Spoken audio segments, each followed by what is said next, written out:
Firman Tuhan hari ini saudara-saudara berjudul diubah dalam hadiratnya. Kehidupan kekristenan kita adalah kehidupan yang seharusnya mengalami sebuah perubahan.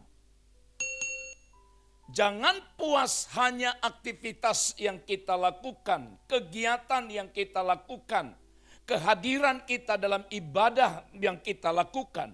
Semua itu baik.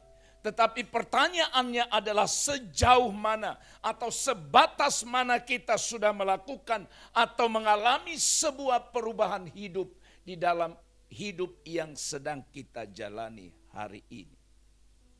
Diubah dalam hadirat Allah. Kita percaya bahwa hanya Roh Kudus yang sanggup mengubah seseorang. Dan yakinlah sekeras apapun orang, sejahat apapun seseorang, percayalah dia pasti bisa berubah dan diubahkan. Apa yang mengubahkan dia? Tentu saja Roh Kudus, Roh Allah. Oleh sebab itu saudaraku yang dikasihi oleh Tuhan, kita harus sadar bahwa untuk mengalami sebuah perubahan hidup, sekali lagi, untuk mengalami sebuah perubahan hidup, kita harus sungguh-sungguh mencari Tuhan, mencari hadirat-Nya. Maka dengan demikian kehidupan kita akan berubah. Hari ini kita belajar sebuah kisah dalam Alkitab yang tidak asing bagi kita. Dalam Injil Lukas pasal yang ke-19. Ayat yang pertama sampai ayat yang ke-10 demikian firman Tuhan.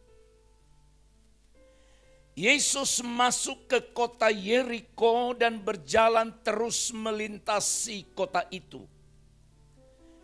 Di situ ada seorang bernama Sakeus, kepala pemungut cukai, dan ia seorang yang kaya. Ia berusaha untuk melihat orang apakah Yesus itu. Tetapi ia tidak berhasil karena orang banyak sebab badannya pendek. Maka berlarilah ia mendahului orang banyak. Lalu memanjat pohon ara untuk melihat Yesus yang akan lewat di situ. Ketika Yesus sampai ke tempat itu, ia melihat ke atas dan berkata, Sakeus, segeralah turun. Sebab hari ini aku harus menumpang di rumahmu. Lalu Sakeus segera turun dan menerima Yesus dengan sukacita. Tetapi semua orang yang melihat hal itu bersungut-sungut, katanya, ia menumpang di rumah orang berdosa. Tetapi Sakeus berdiri dan berkata kepada Tuhan, Tuhan, setengah dari milikku akan kuberikan kepadamu, kepada orang miskin. Dan sekiranya ada sesuatu yang kuperas dari seseorang, akan kukembalikan 4 kali lipat. Hari ini telah terjadi keselamatan kepada rumah ini, karena orang ini pun anak Abraham. Sebab anak manusia datang untuk mencari dan menyelamatkan yang hilang. Amin. Membaca kisah ini Bapak Ibu Saudara, banyak hal yang perlu atau yang dapat kita pelajari. Banyak hal. Banyak hal yang dapat kita temukan dari kisah Sakeus. Nah, saudara-saudaraku yang terkasih dalam Tuhan, perikop ini atau nats yang kita baca hari ini menceritakan tentang perubahan hidup yang dialami Sakeus ketika ia berjumpa dengan Yesus. Mengalami perubahan hidup ketika ia berjumpa dengan Yesus. Saudara-saudara, siapa yang tidak tahu siapa Sakeus sebelumnya? Sakeus disebut sebagai seorang pemungut cukai. Sakeus adalah seorang yang hanya memikirkan bagaimana ia bisa mendapat atau memperoleh sejumlah uang dalam kehidupannya.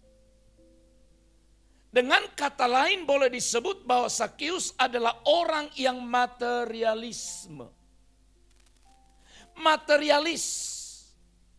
Yang ada di pikirannya, yang ada di otaknya adalah bagaimana untuk bisa meraih mendapatkan sejumlah uang. Itu sebabnya Sakeus tidak pernah memperdulikan cara memperoleh uang itu. Yang penting dia bisa memilikinya. Namun saudara-saudaraku yang terkasih di dalam Tuhan, pada akhirnya Alkitab mencatat Sakeus pun akhirnya berubah. Ia berubah. Apa yang mengubah hidupnya tentu saja adalah pertemuan atau perjumpaannya dengan Yesus. Maka dari itu saudara-saudara, saya terlalu percaya. Tidak ada manusia yang tidak bisa diubah. Saya ulang, tidak ada manusia yang tidak bisa berubah. Memang manusia tidak bisa mengubah dia barangkali. Tapi percayalah, Alkitab mencatat bahwa orang sehebat sekeras apapun dia bisa berubah. Ingatlah misalnya Paulus. Siapa yang tidak tahu Paulus? Orang yang sangat-sangat jahat di kala itu. Membunuh, membakar hidup-hidup orang Kristen. Membakar gereja Tuhan pada kala itu. Tetapi Roh Kudus menjamah dia. Sampai suatu saat dia harus tersungkur di kaki Tuhan.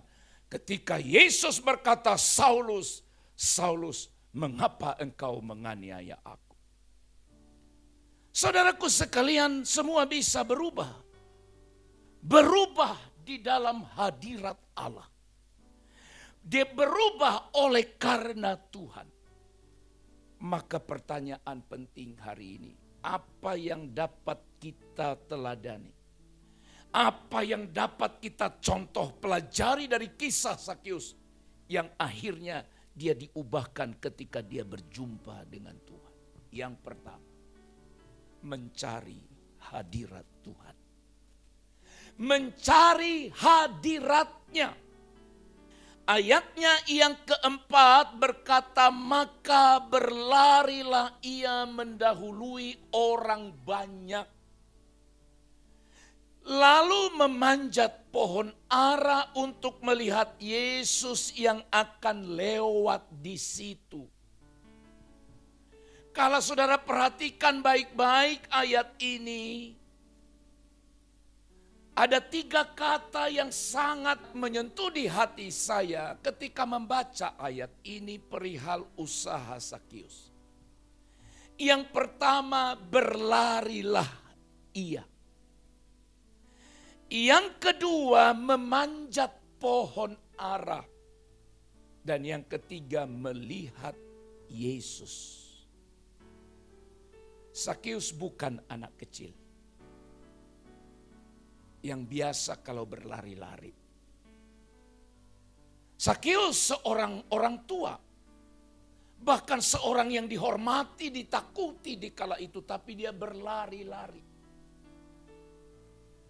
Lalu yang kedua, dia memanjat pohon. Saya ulang sekali lagi, Sakeus bukan anak kecil. Yang kalau memanjat pohon orang tidak mengabaikan. Atau orang mengabaikan maksud saya. Kalau anak kecil memanjat pohon, orang tidak terlalu peduli dengan itu.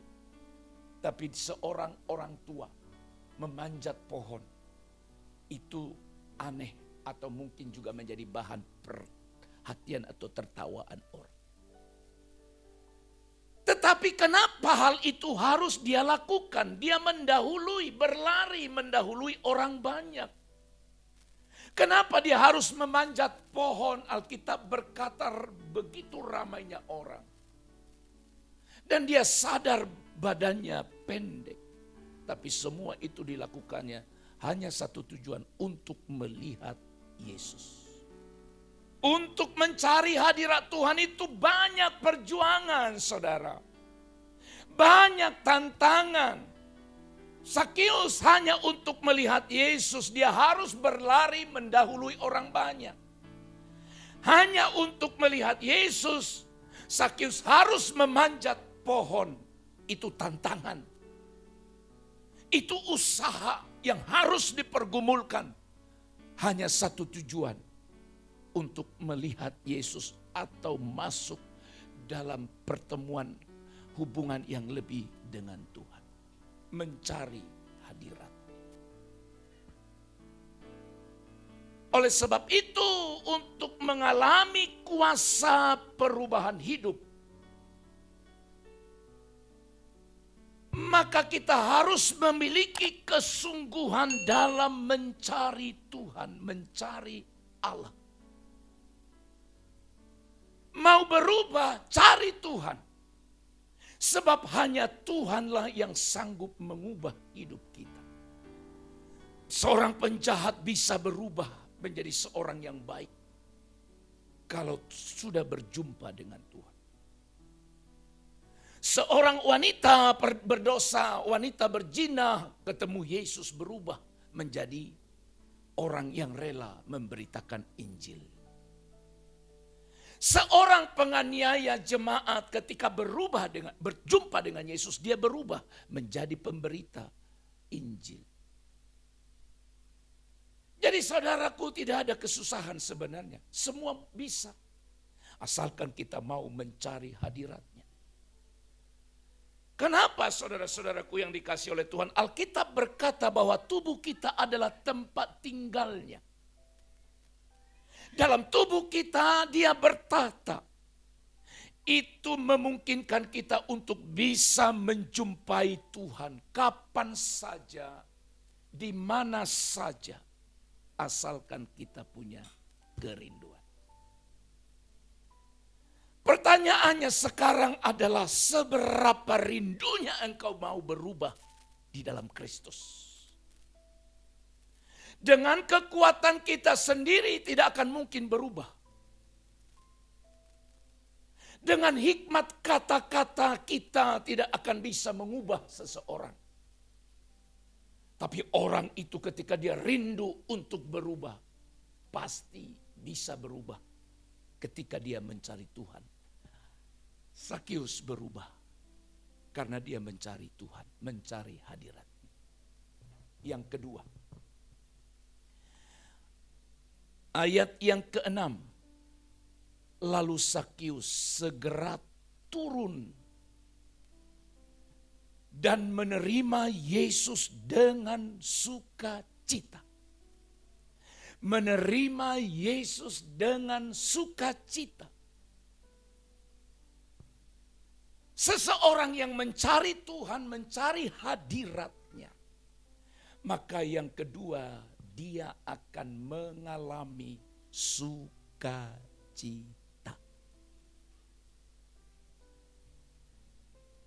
Sukacita orang percaya, sekali lagi,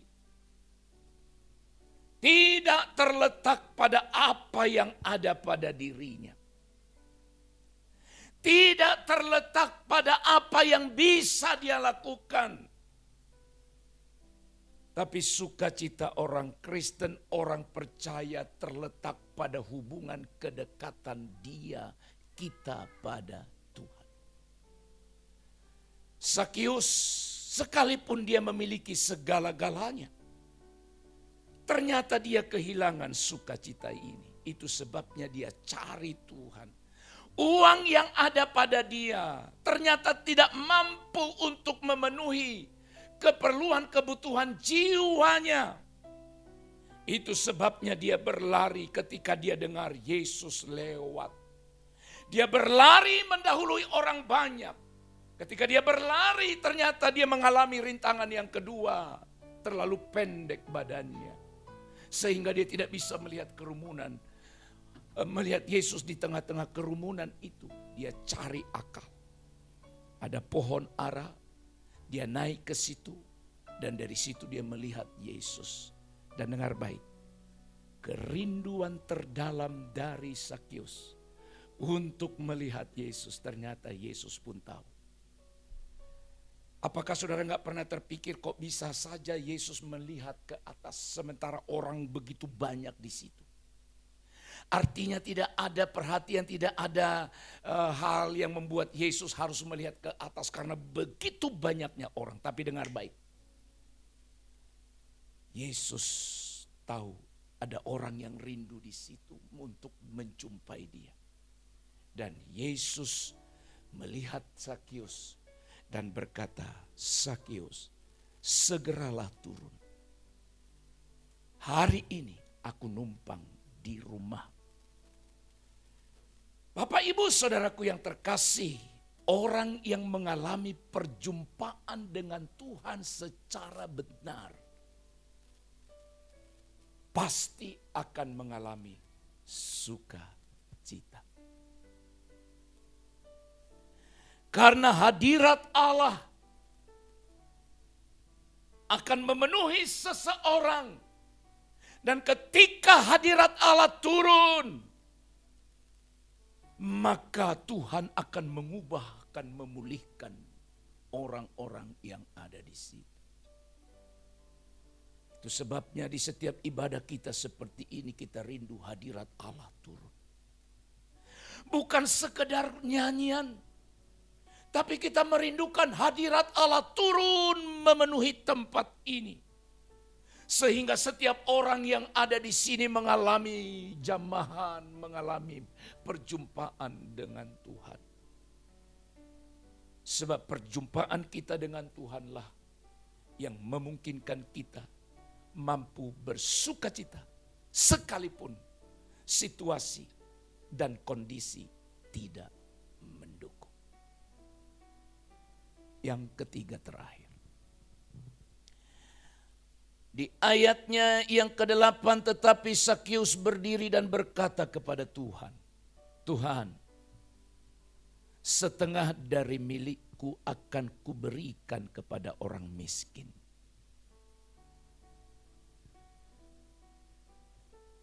Dan sekiranya ada sesuatu yang kuperas dari seseorang, akan kukembalikan 4 kali lipat.